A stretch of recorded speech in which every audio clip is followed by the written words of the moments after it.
What's going on, people? We are Tottenham TV, back here for yet another Tottenham update. Go and visit our website, WeAreTottenhamTV.com, for your latest articles.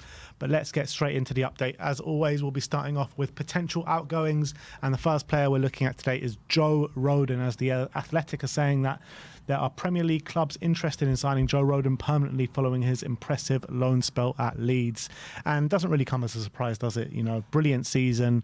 I think he's been probably one of, if not the best centre-back in the Championship this season. So he deserves a Premier League move, doesn't he? Yeah, we knew that it was going to be difficult for Leeds to hang on to him if Leeds didn't get promoted. And seeing as that they failed in the last, in the final of the playoffs, it's no surprise that he's not going to go back there. And Tottenham did extend his contract with a view of getting a significant fee this summer. I can see a number of Premier League teams going in for him. I can even see a team as high as Bournemouth potentially going in for him. I think the three promoted teams will be in for him as well. Also, I wouldn't even rule out if Everton lose Branthwaite. I wouldn't rule out a team like Everton going in for him. Palace? I think it would really suit Everton. Palace with their back three system. They do need a centre-back because I think they've been playing Klein there quite a lot. So I think definitely he could line up with Anderson and Guehi as well. Wouldn't be surprised. So I think there'll be a queue of clubs looking at someone like Rodon. Yeah. If I was to make a prediction, I think for some reason I think Everton's not a bad shout. I think Everton, if they lose a centre-back, I think he's a proper Everton type of centre-back as well. He is, isn't he? Yeah, I completely agree. And I think he's someone that Sean Dyche will really love in terms of his mentality, his grit, and the way he puts himself about on a football pitch. So, yeah, I think that's a good shout, to be fair. But let us know in the comment section below, where do you think Joe Rodon will end up this summer? Let's, carrying on with this Athletic article, they went on to talk about Ollie Skipp. And they said Leeds are among the number of clubs looking to lure Oliver Skipp this summer and have open talks already with Tottenham, which is an interesting one. Obviously, we know that Skipp, when he went to Norwich on loan about, 3-4 years ago now, he was a standout in the Championship. I do think he's a bit too good for the Championship, in my opinion. I think he's a Premier League player. I don't think he suits the system at Spurs, but I do think he can get a Premier League move. So if I was him, I'd probably wait and see what other offers come around, because I think he should be staying in the Premier League. Yeah, I do think Leeds are obviously a good club, so I don't think it's a terrible move for him. A bit like Harry Winks in terms of he dropped down the division, but with the view of knowing he's going to get back to the Premier League very quickly. And I know Skipp might be thinking that, but I also think he can probably get a Premier League move if as well. I think there should be a few Premier League clubs looking at Skipp, thinking he can come straight into our first team and really improve us right now, especially some of the lower bottom half Premier League teams especially. So I'm quite surprised that at the moment there's talk of him dropping down to the Championship, because I don't think he's been that bad over the last couple of years to suggest he can't be in the Premier League. But it's hard to ignore that he has stagnated, especially last season. It was a very disappointing season for him. But he's still young, so I think at his age he could probably afford to spend a year in the Championship with a view of coming back to the Premier League very quickly. But if I was Skipp, I would say to him, there should be some Premier League teams coming in for him. Although, are there going to be many Premier League teams coming in from as big as Leeds? Yeah, it's a good point, but I'm looking at teams in the Premier League. I look at Wolves, Southampton, Forest, Leicester, potentially, Ipswich, Fulham, Everton, maybe not Palace because they got Wharton now, but even a Brighton, any of these teams I think would be a good fit for Skipp. Next up, let's talk about those Cuti Romero rumours. Ali Gold, as you expect, has poured cold water on them, and he says that Tottenham are distancing themselves from any such report linking central defender Cuti Romero with a possible move to Real Madrid. Fabrizio Romano actually spoke about Real Madrid yesterday, and he said their number one priority at centre-back is Yoro from Lille, I believe, who's in the thinking of many top clubs with Liverpool, Manchester United, now Real Madrid. He's quite young, isn't he? He's 18 years of age, but he's got a big future in the game. And apparently he's had a stunning season in Ligue 1. I haven't seen him play, but apparently he is Real Madrid's top priority at centre-back. Which is interesting considering he's so young. Last season, obviously, Nacho filled in there, but he's gone on a free. So I guess the experience of Rudiger next to him will really help him if they go for him. But you'd expect probably they'd want to sign someone a bit more experienced. So maybe Yoro, they see him as someone who can come straight in and really make an impact. But It's one of the few times I would say that we're happy about Ali Gold pouring cold water on Aruba. I would say he's very used to being the party pooper, Ali Gold. So I would say that's obviously encouraging. But I don't expect anything less. Tottenham's stance is always going to be he's not for sale, and it's going to be on Real Madrid to put in such a monstrous bid to make us reconsider. And I don't see them doing that. I saw a few comments from our last video saying we're crazy for thinking he would cost 100 million. But we're in a market where Branthwaite is like 70 million. And if that's the case, Kuti's probably 150 million. The guy's a World Cup winner. We bought him for 45 million. We're going to want at least, if not more than double what we paid for him. That's just the reality. We're in no need to sell as well. Yeah, exactly. We're in a good financial position. He's at a good age. He's 26. He's got a few years left on his contract. He's a vice captain as well. There's literally nothing to suggest it won't be at least 100 million. Agreed. Well, actually, back on the Joe Rodon story, because Ali Gold has just given us an update on that. And he says Kieran McKenna wanted to bring Joe Rodon to Ipswich last season and could well revive that interest in the wake of Ipswich's promotion to the Premier League. That's an interesting one.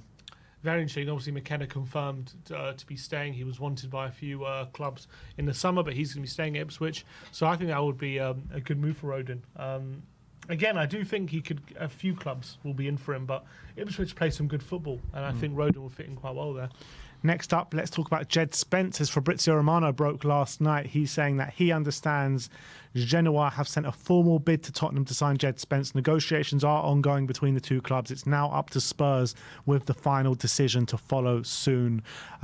He doesn't mention any sort of price point or anything, but I do envisage it's probably between like 5 and 6 million, something along those figures. Yeah, we'll have to wait and see what exactly the price is. Obviously, I think Tottenham are quite willing to get rid of him at this point. So I think they're willing to take a loss. Obviously, we're going to have to take a loss. We know that. I know the original asking price was 8.5 million. So if there's anything close to that, I'm sure Tottenham won't be too worried about it. Although they were very much haggling when they did sign Spence, didn't they, over the last few million. I think it took about a month to sort that deal out. But I think longer. Because I think Spence's agent was quite difficult to deal with, and I think him and Levy, I don't know, they had a lot of bartering, but we'll see. I don't expect this should be a difficult deal to do. You don't suspect. He never dealt with Daniel Levy before. He makes every deal a difficult deal to do. But it does seem like Spurs are very much focusing on outgoings at the moment, doesn't it? You don't really hear any serious links of anyone coming in at the moment. Although Werner has joined. Yeah. Exactly. Last one on the outgoing front, we're going to talk about Giovanni Lo Celso. Repubblica saying that Tottenham midfielder Gio Lo Celso is back on the radar of Lazio ahead of the summer window. Since completing his 55 million move to Tottenham from Betis, he's only started 17 times in all competitions. That's actually mad. Yeah. 17. That goes to show how his lack of availability, and how many of those were early on under Mourinho as well. Probably most of them, or if not. Because the last season he only started a couple of games during that period where Maddison was out. So it's a shocking stat, and that goes to show the problems he's had staying fit. I think that's a real good representation of that. In terms of Lazio, it'll be interesting because I think they just let go of their manager Igor Tudor, who actually only joined midway through last season. So I don't think they're going to be making any decisions until they appoint a new one. I'm not sure if they have yet. Have they not appointed a new one yet? Can't remember. I don't know. It says the Lazio manager is Marco Baroni. Marco Baroni? Okay, so they've appointed someone. Oh, maybe they haven't. I don't know. Anyway, let's go on and talk about potential incomings as a well-reputable source called Team Talk say that Spurs have submitted an initial bid of worth 42 million for versatile star Takefusa Kubo. While it will result in Sociedad making a significant profit, Tottenham might have to put forward an improved offer to land him this summer.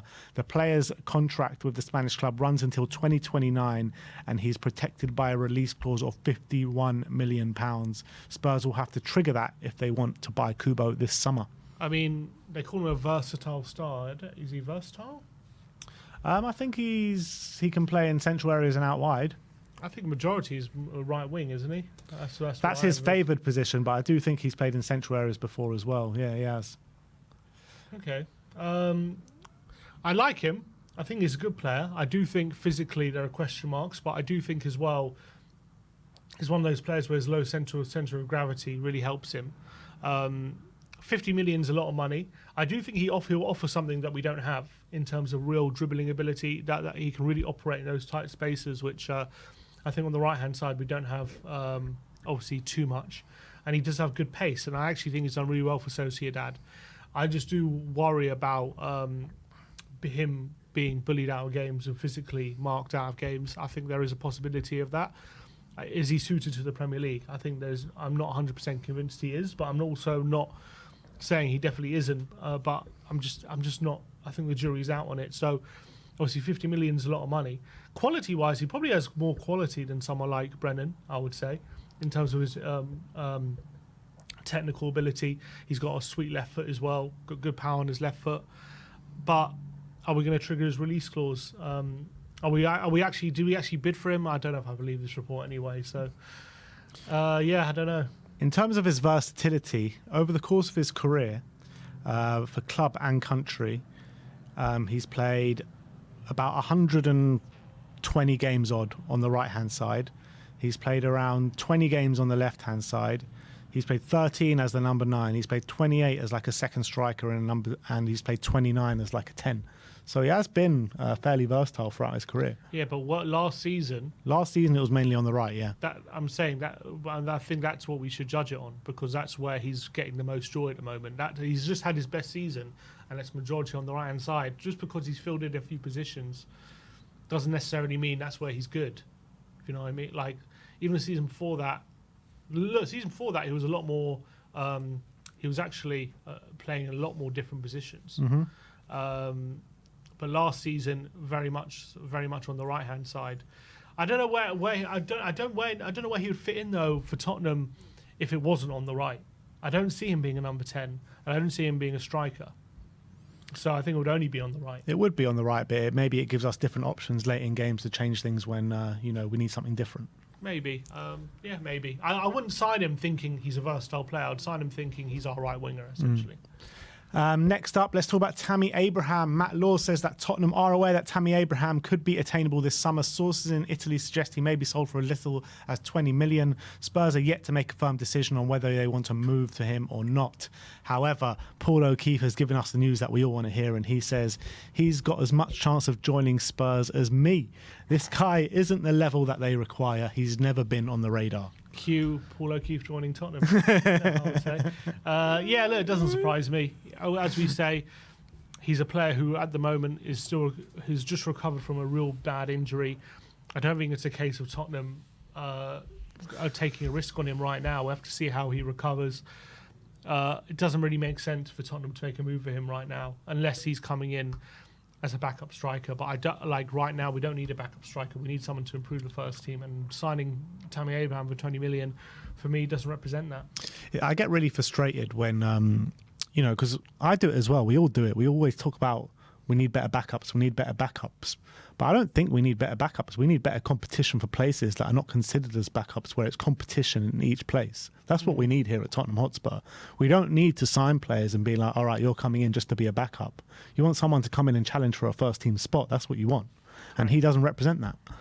Last but not least, let's talk about Eberechi Eze. Gary Jacob has told us the news that nobody knows. He says Eberechi Eze is wanted by Tottenham, and he has a release clause of 60 million, and that's as far as he goes. No surprises. Obviously, the news that Elise is in talks with Chelsea. I mean, I was going to say, I don't know how that will affect the deal, but if they're both got release clauses, I'm not sure what Palace can do, really. Well, the way it can affect the deal is that if Elise goes to Chelsea, then they could have a frank discussion with Eze saying, look, just give us one more year. And he doesn't have to accept any deal that comes in, you know what I mean? Well, either way he doesn't. But surely if I'm Eze and I see Elise leave, right, that's going to make me more likely to leave, isn't it? Because I'm just losing the player that I'm so great at linking up with. They're like almost like a great partnership on either wing. If I'm Eze and I'm thinking I'm only staying at Palace if Elise will also stay here. Depends how much loyalty he's got to Palace.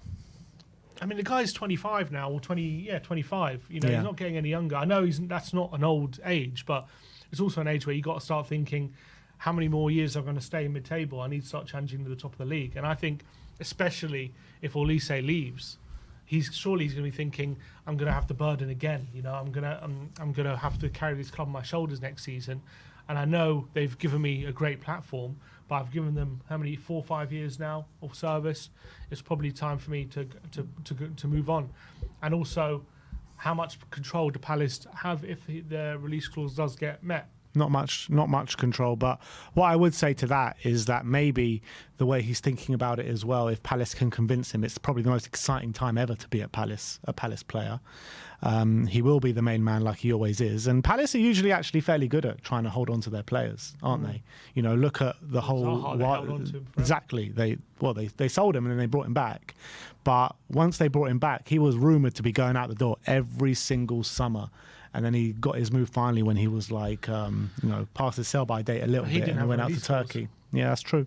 And I think if he did, he probably would have moved earlier. Yeah, that's a fair point as well. Well, look, But will Tottenham activate the release clause? That's probably not, because like to do those the rumours are the release clause is 60 million plus 8 million in add-on, which means you're going to have to pay 60 up front. Do you see Spurs doing that? That's what I'm saying. Tottenham don't pay up front. We only do in instalments in a manner that fits us financially. For someone like Chelsea, they're going to be more willing to just pay a release clause up front and just get the player in, whereas Tottenham, not so much. I'm just going by history anyway. Have we ever played a release clause up front? I can't remember off the top of my head if we ever have. So I'm not hopeful that this is a deal that's going to happen, but it's definitely a deal that I'd love to happen. And Tottenham should be all over this. I think for me, a 25-year-old Eze, for even if it's 70 million, it's one of those deals that you just got to go for and snatch your hand off and get him in if you can, because he's got unbelievable ability. There are not many players around like him who are available who you can get. Any player like him, right, is going to cost you closer to 100 million without a release clause. So the fact is that you can get him for 70 million. Also, he's English. For me, if there's ticks every box, doesn't it? If there's any possibility you can get him in, you do it. It ticks every box, but also it's not set in stone that Elise even leaves this summer.